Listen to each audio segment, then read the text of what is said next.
Spiritual Leadership by Blackaby. Preface.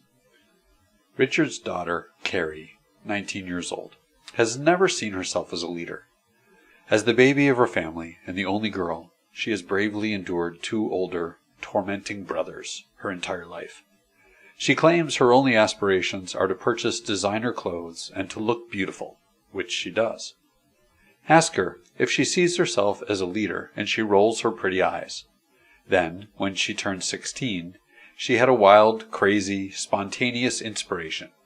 She invited 3 friends over to her house one Friday and announced that she was going to dye a strip of her hair pink. The other 3 girls were soon on the phone asking permission from their mothers to follow suit. Richard's home was transformed into a beauty salon. Word spread throughout the church youth group. Additional friends came by the house on a Saturday, hair dye in hand. On Sunday morning, Carrie sat in church beside 7 other girls, all of whom were now sporting the latest fashion trend. Carrie is a leader. She just doesn't realize it yet. Do you view yourself as a leader? Odds are, if you picked up this book, you suspect you have the potential to lead others. However, this book is intended not only for those who fit the traditional leader profile, but also for ordinary people who believe their world needs to change, but who are not exactly sure what, if any, role they should play in that transformation. Perhaps your children's behavior concerns you, or you feel your family is somehow off course. Maybe you are burdened over the present condition of your neighborhood, city, or nation. You may strongly sense that your church or denomination is adrift from its original mission and needs to make major adjustments. It could be that the company for which you work is grossly underperforming. Leadership is about people who choose to make a difference. It often is not flamboyant, and it usually doesn't involve spellbinding speeches or dramatic actions. If you make the place where you live, work, study, and worship better, then you are a leader.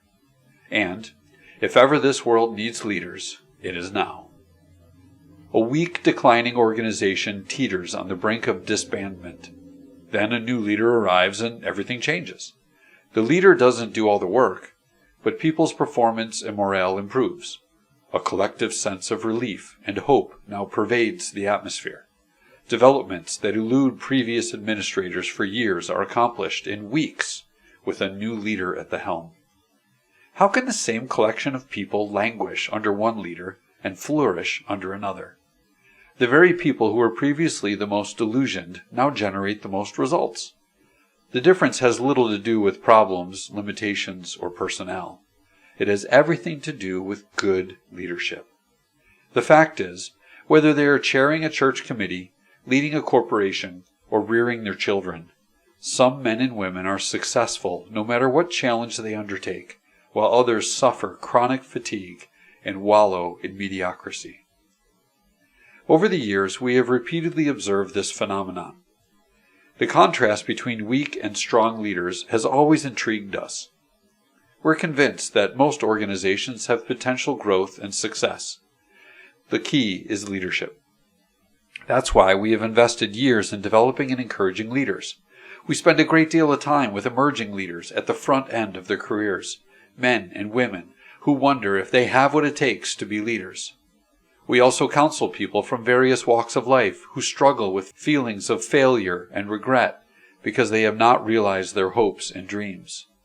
We also talk with troubled executives who have achieved notable worldly success but worry their lives are making little difference in their families or God's kingdom. It's sadly ironic how many clerics have gained ecclesiastical renown while their own children soundly rejected the faith. Despite voluminous rhetoric on the subject, the world is disoriented to what constitutes successful leadership. The Bible, however, has much to say about the subject. We have examined the Scriptures and studied the lives of effective leaders, both current and historical, to identify clear biblical principles that lead to effective leadership. As we have shared these truths around the world, we've seen men and women return to their leadership roles with renewed vigor and vision. Why? Because, As in every other aspect of life, when people seek and follow God's ways, they experience profound results. Bookstore shelves overflow with leadership tomes, and we have read scores of them. We will review helpful leadership insights found in both secular and Christian writings. We'll also consider successful leaders from various walks of life, including business, military, government, and church leaders who demonstrate healthy leadership. Nevertheless, we believe crucial leadership truths are being overlooked. Moreover, we are concerned that many Christian leaders are reading secular books and accepting their teachings uncritically. Much secular leadership theory is based on presuppositions that may appear sound, yet promote ideas contrary to the Scriptures. Secular and spiritual leaders may use similar methods, but spiritual leadership includes dimensions absent from secular leadership. Spiritual leaders who merely use secular methods may experience some degrees of worldly success, but they will not fulfill their calling as spiritual leaders. We wrote this book for spiritual leaders, whether they lead Christian or secular organizations. Since this book was first published in 2001, hundreds of men and women have approached us with their stories. They were discouraged and prepared to resign their leadership positions, yet they retained a heartfelt desire for God to use their lives to make a positive difference in their organizations. As we help them examine the Scriptures, leaders from all over the world have found encouragement and direction for their lives and organizations. The reason? They discovered God's agenda. The guidelines we present are for all Christians whom God has called to be spiritual leaders. Holding a leadership position in a Christian organization does not make you a spiritual leader, nor does working a secular occupation preclude you from being a spiritual leader at your workplace. Spiritual leadership is not an occupation. It is a calling. Christian business people, physicians, educators, politicians, parents should be spiritual leaders. No matter what their occupations, more and more men and women are taking their calling as spiritual leaders seriously, and they are dramatically impacting the world and extending God's kingdom. We will share some of their stories with you. According to the Bible, God is not necessarily looking for leaders, at least not in the sense we might think. He is looking for servants.